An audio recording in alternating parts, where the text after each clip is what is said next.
Welcome, everyone. I would first like to ask you to please join me in Gasho. Namandab, namandab, namandab, namandab, namandab, namandab, namandab, namandab, namandab.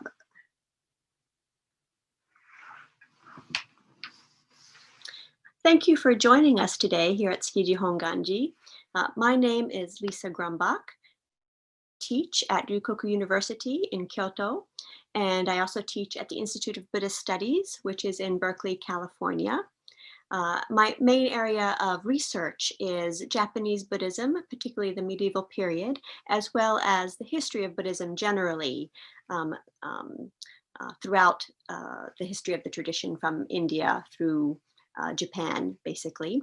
And when Tsukiji Honganji first asked me to give a talk, it was decided that I would give a talk in February. And being February, one of the things I suggested, well, since it's February and it's Valentine's Day, perhaps it might be interesting to talk about the role of love and marriage and family in our Buddhist practice. You know, Valentine's Day is just past, and it's the day of love and thinking about our relationships with others, and particularly in America. I'm American. In America, Valentine's Day is not just about couples or that type of love. It's also about families, and families exchange Valentines. Well, parents give Valentines to children, children give them to families, as well as friends. We go to school, and at school we give small little Valentines to all our friends. So it's larger than just thinking about couples only. So with that in mind, I'd like to think a little bit about issues of marriage and family, mainly family, and our relationship to our Buddhist practice. Okay. Now, as I just mentioned, my area of study is Buddhism, particularly the historical periods. And my approach is to look at Buddhism in its historical and social situations. So not just looking at what Buddhism has to teach to people, but also at how people in different times and places how they adopt different things from Buddhism based on what their needs are at that time, and also how these people then in different times and in different places then end up changing Buddhism to fit their own life, their own situation, right? And one of the ways then I like to think about how Buddhism changes people and is changed by people in different places and different times is in terms of family, which is the basic unit of society all over the world, right? So, I like to think about how Buddhism affects family life, or rather maybe the opposite way, how Buddhism is affected by the practical realities as well as the ideals of family life in different places and in different times. So I'd like to share some of that with you today. Now, I suppose people don't normally think of family life, especially love and marriage, in relation to Buddhism generally. Buddhism is thought of as the religion of home leaving and not getting married, right? That's kind of the general image of Buddhists, really Buddhist monks and nuns, right? That they don't get married, they aren't interested in love and relationships. Now, of course, that's only for monks and nuns. That's not for everyday lay people. And of course, lay people can get married. And so really the vast majority of Buddhists are actually married, if we think of it that way, that the regular danka, the regular temple members are married, right? And in Jodo Shinshu in particular, right, we have the model of Shinran and Eshinni, right, Shinran's wife and their family, right, from the beginnings, right, with Shinran leaving the monastic establishment and marrying. Jodo Shinshu has been a type of Buddhism that encourages and values family life, right? So I think there are a lot of things that we can learn from Shinran and Eshinni for our lives today as well. Okay.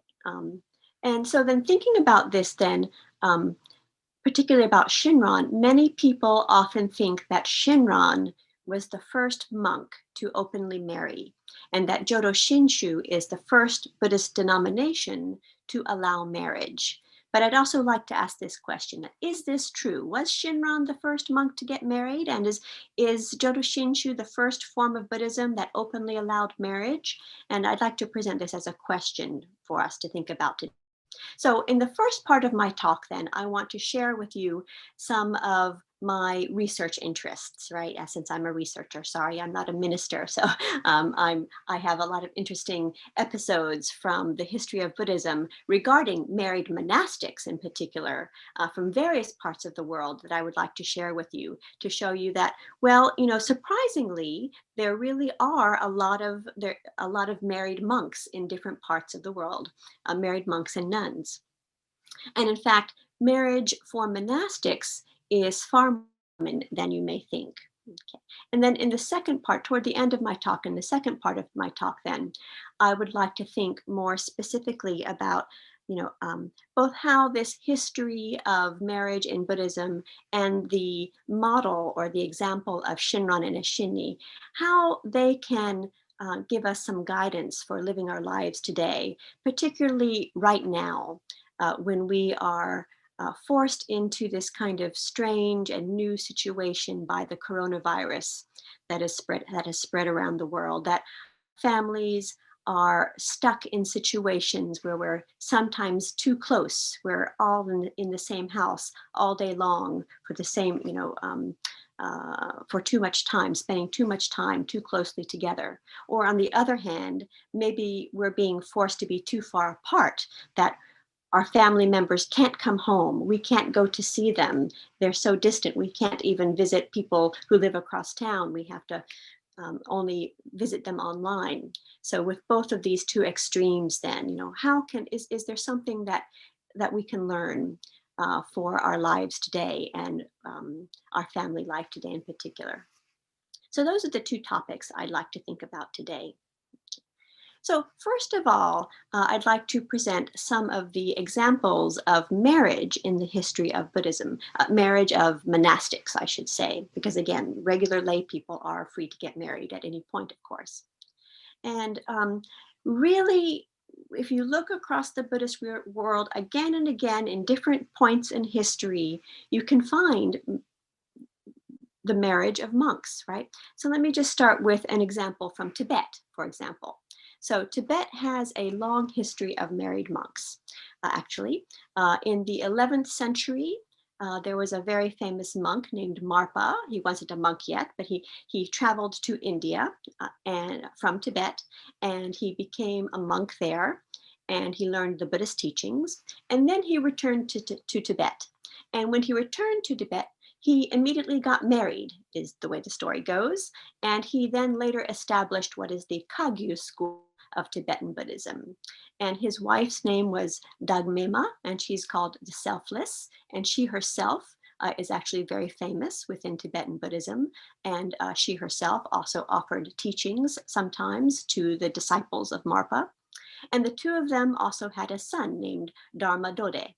And the son was supposed to inherit the father's school, the father's lineage. But then at one point, Marpa received a prophecy saying that his son would not be able, his family would not be able to continue his lineage, but his disciples would be able to, his students would be able to continue. And what happens then is, unfortunately, the son dies suddenly in an accident. So again, the family lineage cannot continue. But Marpa's very famous student, his very famous disciple, Milarepa, then becomes the next master in the lineage, and this establishes the Kagyu school. So again, and there is also a tradition of married Buddhist lamas continuing even today in Tibet. Now, not every lama in Tibet gets married. Very small tradition, and again, often these lamas live at home with their wives and their families. They don't live in a monastic situation, but they are recognized as lamas. They are recognized as monks. So we have this example in Tibet that starts way back in history, even before the example of Shinran, and continues in Tibet even until today. So Tibet, there are married monks in Tibet. The next example is Korea. It's a more limited example for Korea. Again, the 11th century, before Shinran in the 13th century. What we see in Korea, there are very few documents for Korea that can tell us about the situation, but there are some government documents that survive. And what we see in the government documents talking about monks and nuns is in the 11th century, the government recognized the existence of married monks. There was a class called married monks, and the government was issuing certain rules for them, right? So they were married monks, they were monks, but they could live at home. And because they lived at home, then they had to pay taxes. So the Korean government at that time was concerned about this issue of taxation mainly, right? Monks and nuns in monasteries don't have to pay taxes, right? But they decided, okay, if you're going to be a monk who lives at home and is married, that's fine, but you still have to pay taxes then. So they were creating new categories for these married monks. So at that time in Korea already, there was a category of married monks, right? I don't know how long that continues. Certainly once we get into the modern day, there was less issue of married monks in Korea, although actually even before World War II, there had been some discussion in Korea among monastics whether they should allow marriage or not, but it didn't really go anywhere. Okay. The next example I'd like to give you is from a small region in China, southwest China, called the Lahu region, Lahu, L-A-H-U, Lahu, the Lahu region of China. And it's in southwest China, not too far from Tibet. And here we're going to see a very different image of Buddhism and Buddhist monks and nuns. Now, Buddhism came rather late to this area of China. It's a little tiny corner of China, kind of far out of the way from the cultural centers. And it wasn't until the late 18th century, so quite late 18th century, that Buddhism is first brought by Chinese monks into this area of China. And there was, of course, an already existing religion. The people, the religion of the Lahu people was based on the idea of a supreme God. There was a God. However, their idea of the supreme deity, the supreme God, was quite unique. Well, I don't know if it's unique, but quite interesting. Their view of God, although God is a single God, God is a pair of male and female entities. Right, a paired God, a pair that becomes a single unitary figure, right? So somehow the God is both a single deity and at the same time a male and female duality. So this type of duality that derives from unity, this type of idea of the deity. Okay. And then this idea of a paired unity is replicated throughout Lahu cosmology and Lahu society. So for example, they emphasize in cosmology, they emphasize things like the importance of sun and moon as a pair, or earth and sky as a pair. For human society, it's a male and female progenitor, two progenitors who create humanity. And of course, in family life, the idea is that there must be a male and female paired head of the household. And this even extends into political life, that rather than having a single person be the head of a village, for example, a paired couple, was always, I think even today, a couple is the head of the village. It's not that have a single job. The couple together handles the being the head of the village, or being whatever position it is in society. Okay. And then of course the idea of becoming an adult person is based on this idea of the ideal pair. So in Lahu society, in order to become a complete adult person, one has to get married. And before one is married, one is considered to be a child, right? So this is the basic idea of religion and society before Buddhism comes in. It still exists to a large extent even today. So then Buddhism comes in the late 18th century, and the Lahu people were kind of shocked actually by Buddhism. at first a single monk came in, and they were shocked by this idea that he wasn't married. This was rather difficult for them to understand at first. They were trying, it seems that the Lahu people were trying to accept this new religion. They were very interested in it, but it was also inevitable, I suppose, that they would eventually come to understand it in their own terms, and they would end up transforming Chinese Buddhism into something we might call Lahu Buddhism. So what happened here? How did Buddhism become transformed within this worldview of Lahu society? So first, for example, the idea of the Buddha as a single male figure was something that was not easily accepted by the Lahu people. They already have an idea, or a deity, even if it's a single deity, is a paired deity, right? So even so in the society then, instead, the Buddha became associated with the regional male-female paired god. And the Buddha was called with the same name as the previous god, which was called Shulsha. So they would say Shulsha Buddha. They would call Buddha the Shulsha Buddha, meaning the paired god Buddha, right? The male-female paired god Buddha. So they were, putting their own ideas of gods onto the Buddha, right? This kind of perhaps makes sense, right? Then when they were making offerings on the Buddhist altar, for example, they always made the offerings in pairs, because you need a pair you need an offering for the male and the female, for both. And even today, Buddhist monks of the Lahu region will explain the Buddha as both a single entity, but also two. So even sociologists have talked with people in Lahu and asked them, well, how do you think about the Buddha? Is it one or is it two? And they will say, yes, it's one, but it's also two, right? They want to have it both ways. Now, the person who brought Buddhism into the Lahu region was a monk named Yang Mingyuan. And he built the first Buddhist temples there. So this was in the late 18th century. And he worked really hard to try to explain the Buddhist teachings to the Lahu people, right? Including, of course, the lifestyle of the monk who is not married and is a celibate practitioner, right? And he taught them in particular about the Buddhist altar, also how to give offerings, because in Lahu religion, you should give meat offerings to the local gods, right? The local god.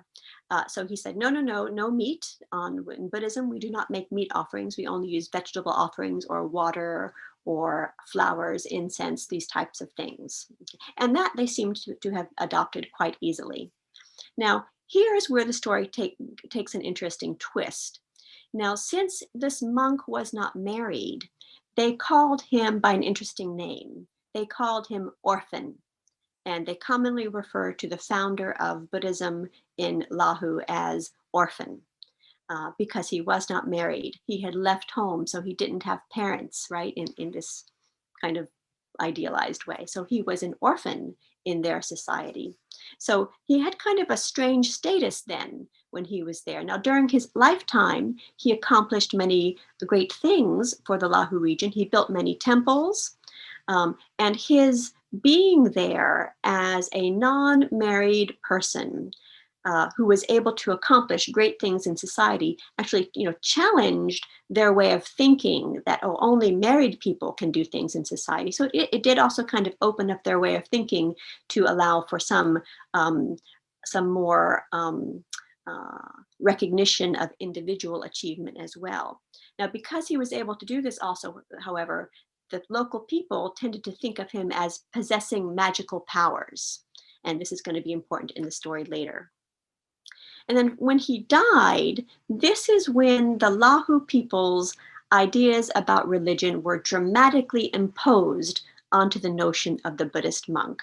Now, what happens is at one point, Yang Yuanming, who had built the Nanja Buddhist temple in the Lahu region. The name of the Buddhist temple is Nanja Buddhist temple.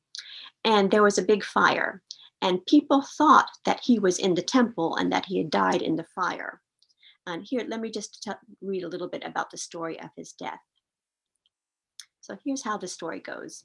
In the Nanja Buddhist temple, there was a woman called Dharma, which is a common name for a Lahu woman. Her name is Dharma. And it was said that she was a Han Chinese person and that she had followed the monk Yang in order to practice Buddhism. When the temple was burning, she was saddened and bravely tried to put out the fire. Unfortunately, she was burnt to death. When people looked for her body after the fire went out, they found only a pair of her gold earrings. After the Buddhist temple was burnt and the monk fled, he asked an honest-looking farmer he had met on his way to send a message back to Nanja to tell the villagers to only kill pigs rather than cattle when making offerings to himself and Dharma.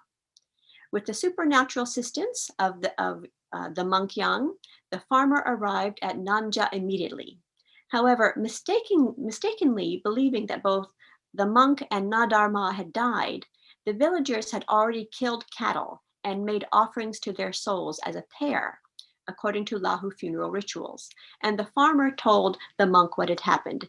After the farmer told the monk what had happened, he was saddened and left for Thailand.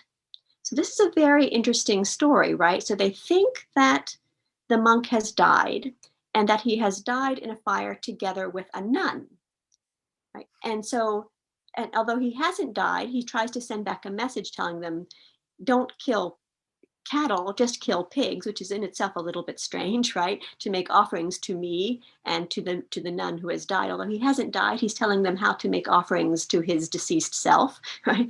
And with his magical powers, he sends the farmer immediately back to tell them. But unfortunately, the people of the village have already held a funeral for the two of them together as a pair. And it's from this point on then that the villagers start to think of the monk as a pair, a monk and a nun, that they together become a pair. And again, they become associated with the Buddha and they take on the name Shashul Buddha as well. So that the monk and nun pair are Shulsha Buddha. Okay. So then using the local idea of funerals, then giving them a funeral as a pair and transforming the celibate, non-married Buddhist monk into the ideal Lahu person who is paired with a male person paired with a female person, a nun. They make a proper Lahu funeral offering to them and make them a cosmological pair, essentially. Right. And then this becomes the kind of basic way for thinking about Buddhism in the Lahu region, even until today. The Buddha is a pair. The Buddha is a male and female pair. After the death of Yang Mingyuan, the monk who brought Buddhism to this area, other monks, often many of the monks in this region marry and they have children. Not all of them do, but many of them do.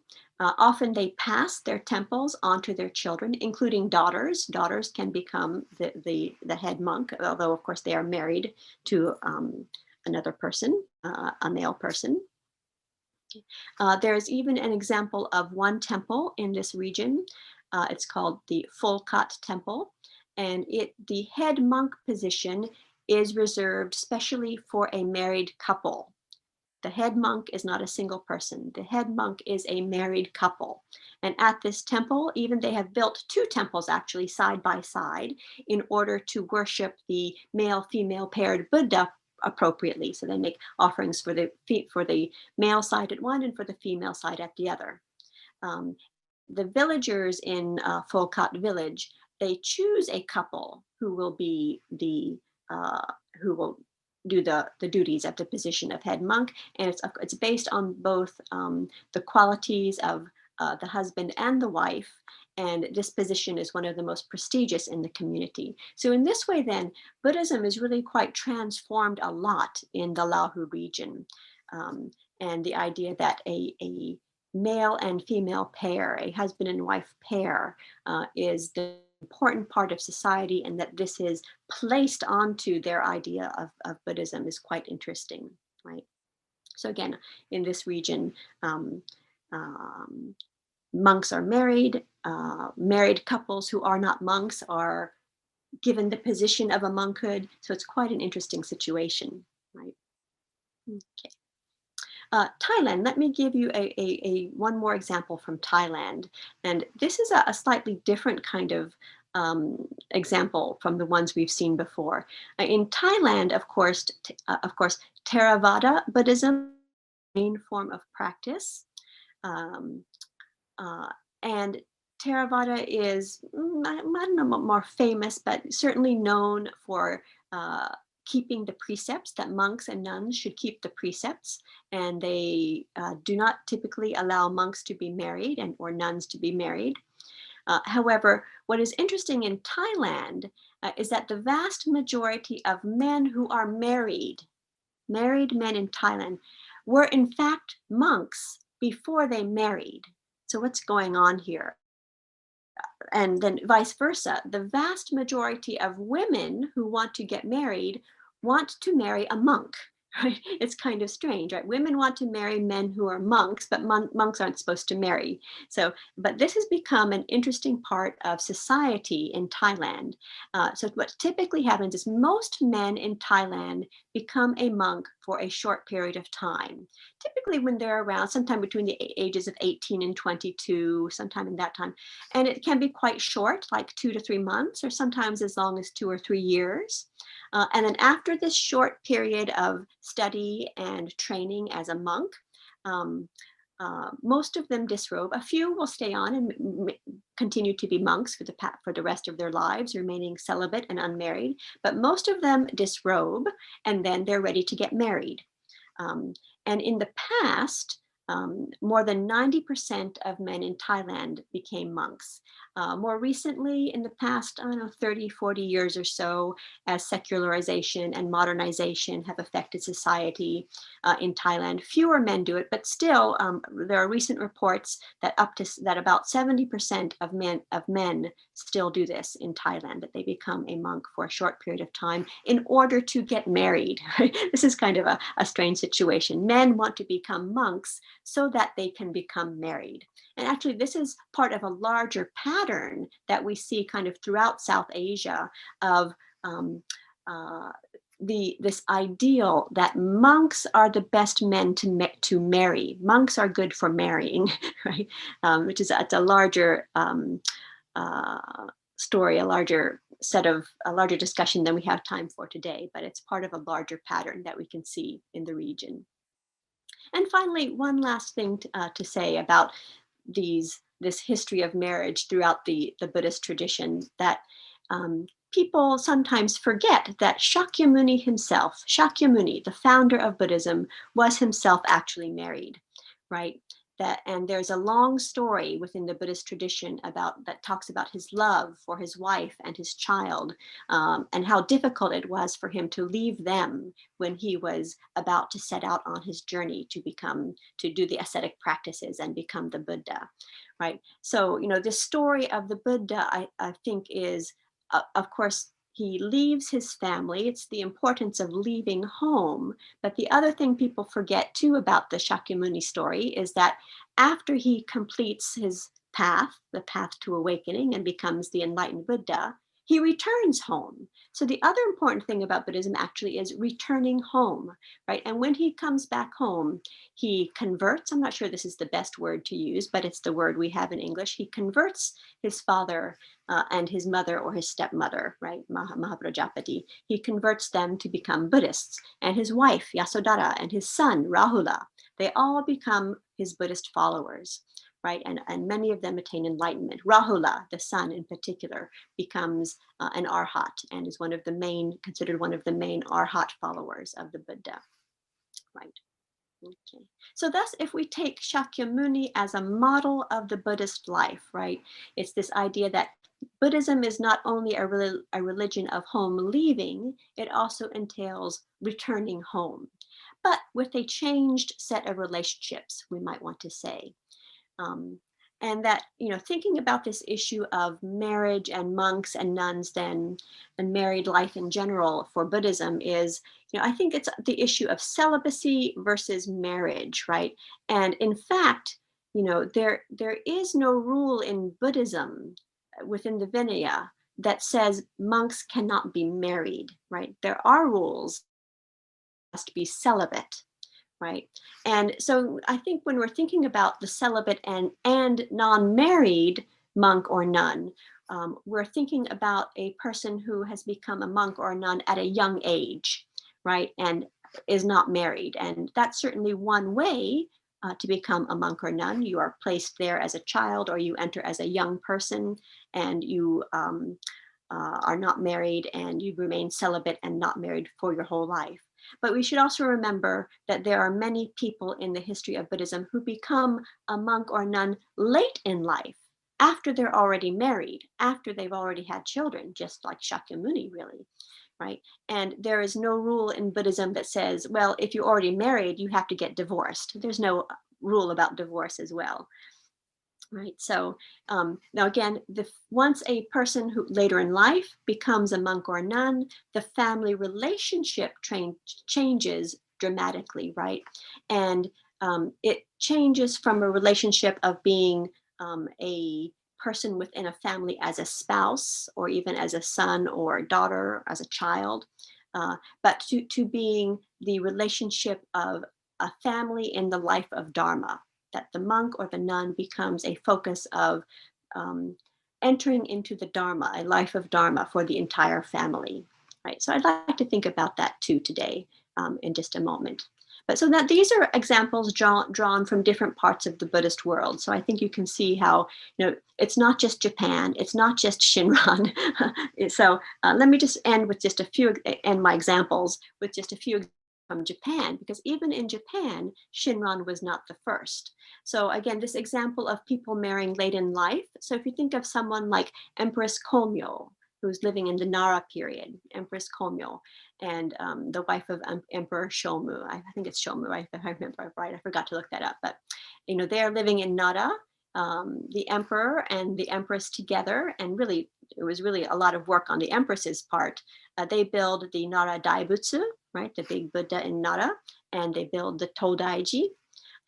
And in particular, Empress Komyo herself, she turned her own house, her own living quarters within the imperial capital, into a Buddhist center.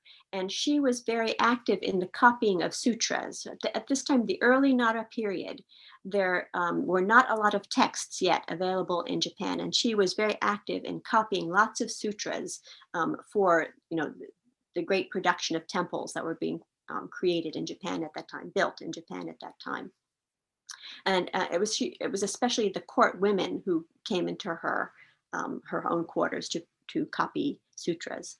She also created a Buddhist medicine dispensary, a Buddhist pharmacy, we might say, because sickness, of course, was a big important problem then as today. And the pharmacy, the dispensing of medicine, was open to all people of Nara. And then she was a nun then. She became a nun like this late in life, but she continued to live at home. So again, this type of pattern is very common in Japan, right?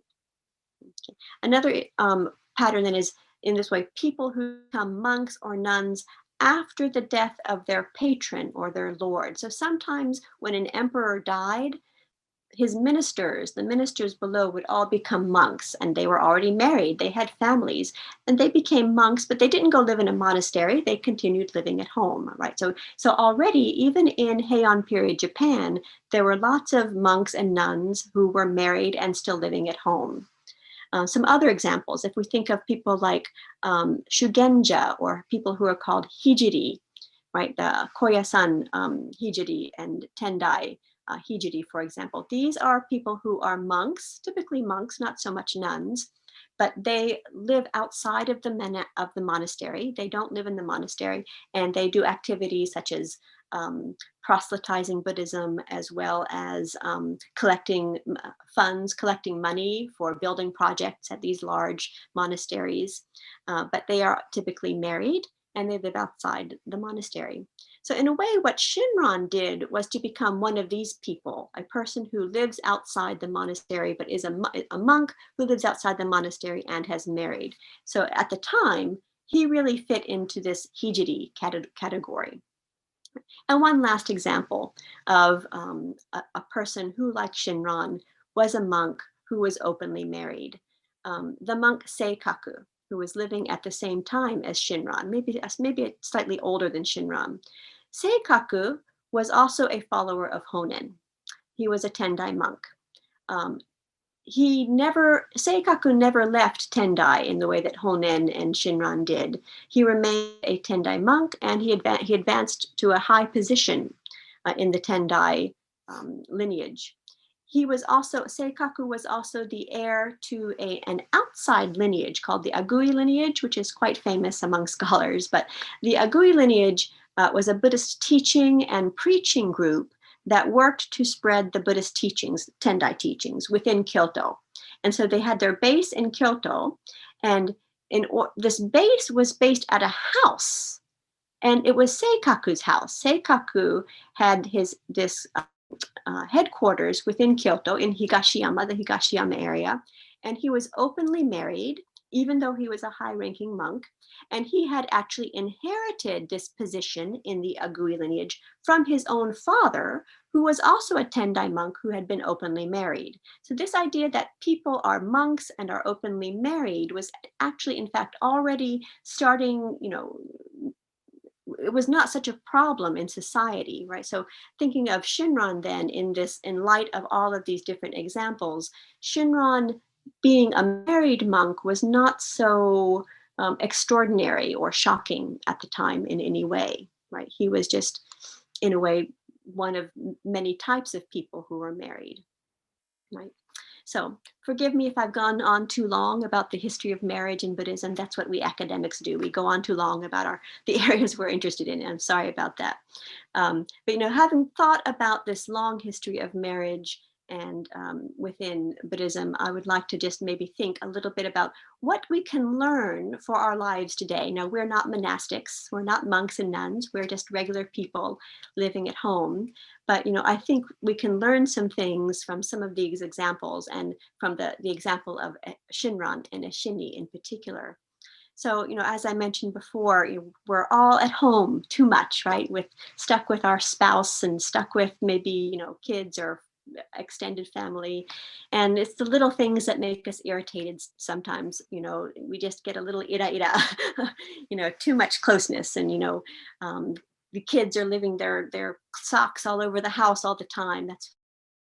Or say, suddenly there's no toilet paper. Who didn't change the toilet paper again, right? This is just makes you so upset. These little things that make you upset, right?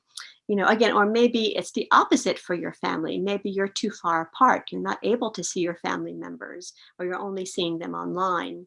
So, what does it mean to be a family, at this time, or at any time really, and from a Buddhist perspective, what can we learn about family? And, the answers, any types of, these examples or answers I'm going to attempt to give, they're not perfect answers in any way, and, I don't mean to imply that this is a perfect answer to everybody's situation, but I hope we can find a few hints to help us through this time. Now, thinking back to the life of Shakyamuni, and also the lives of Shinran and Eshini, right? I think we can see how the ideal, or the idea of married monks, married teachers who are in our lives, can show us, what it means to live a family life in the Dharma, right? That the example of Shakyamuni returning home in order to teach the Dharma to his family, right? And that thereby transform the family is something that we can maybe take some hints from for our own lives. Now, in terms of Shinran and Eshini, right? Eshini, in her letters, when she's talking about Shinran, how did she view Shinran? They had a very interesting relationship, I think, because she writes, I had a dream that I saw that Shinran was in fact a manifestation of Kannon-sama, Kannon Bodhisattva, here in this world, right? That I think she had a really deep understanding of Shinran as a person who was in the world to teach the Dharma, and that this affected their relationship, right? Now, interestingly, the two of them lived very far apart at the end of their lives, right? Shinran returned to Kyoto and they were living apart. And, in the same way that many of us are living apart right now. And I think that the one thing we can learn from this too is that, was it normal for them to live apart? Is it normal right now? Well, I think the point is there's no normal, right? One thing we can think about is there's no normal in terms of family, right? There's only what's right for each family, at that particular time in the particular situation we have right now.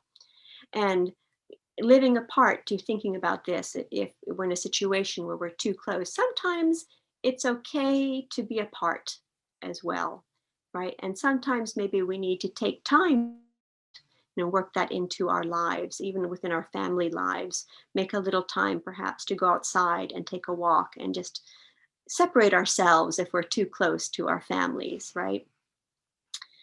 Something else I think we can learn from Shinran about a family life in the Dharma is the joy of family life. And for Shinran, this idea of joy was very important in his teaching, and ideas of gratitude and indebtedness, that family life can be a source of joy. Now, perhaps you're thinking, right now I'm really not feeling any joy.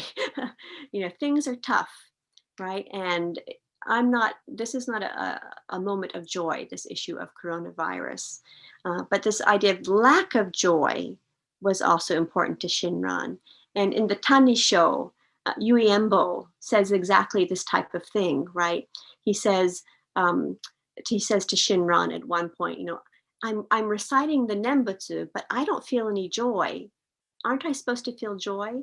And I don't feel any happiness to think that I'm going to go to the Pure Land, right? He's very concerned of this lack of joy. And interestingly, Shinran says, me too. I don't feel any joy either. And what Shinran then says is that you don't have to feel joy all the time. You don't have to feel joy right now. It's okay. It's okay to allow yourself to be who you are right now. And you're still accepted by Amida. Your birth is still settled, even if you don't have joy when you say the Nembutsu. It's okay. So this kind of deep relationship or deep indebtedness based on the Nembutsu and our faith in Amida, this deep acceptance, we might say, that even when I'm grumpy, Amida still accepts me, and my family still accepts me.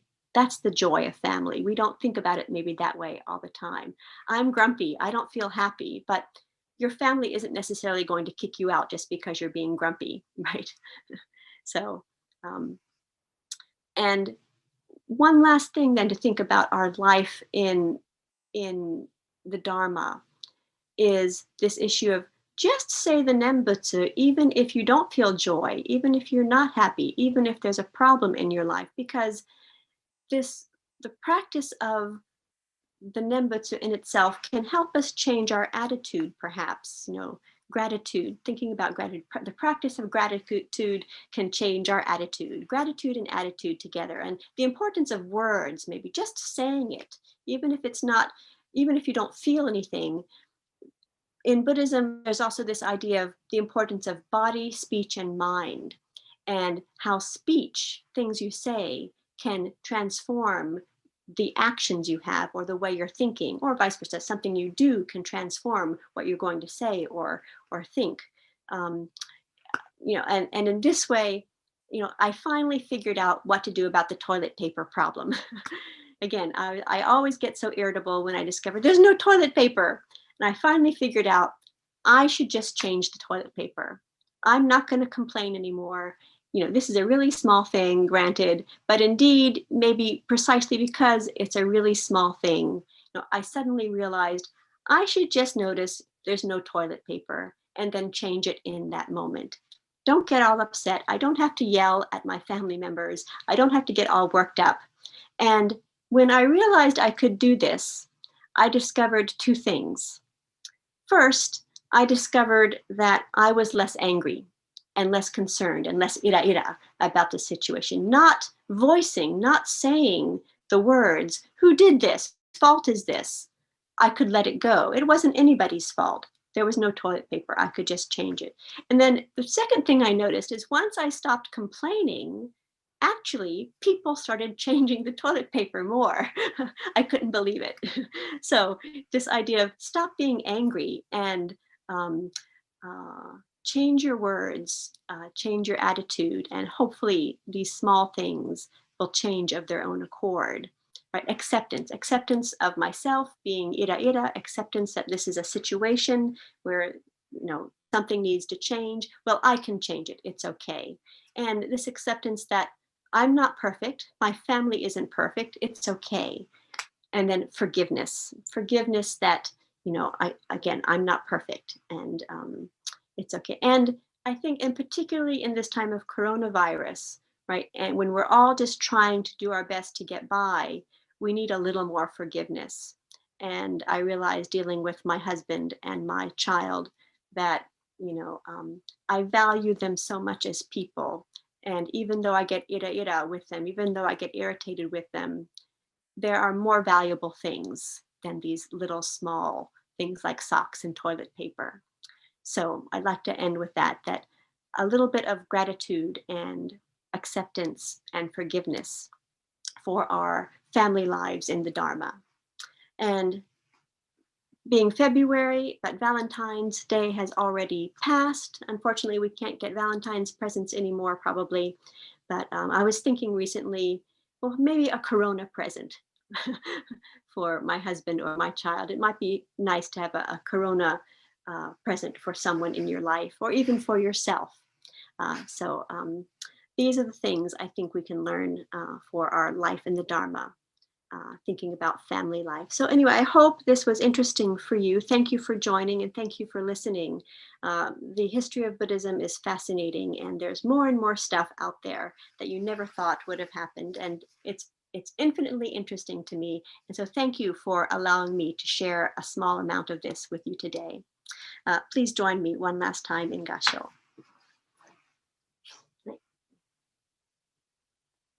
Namandabu, namandabu, namandabu, namandabu, namandabu, namandabu, namandabu, namandabu,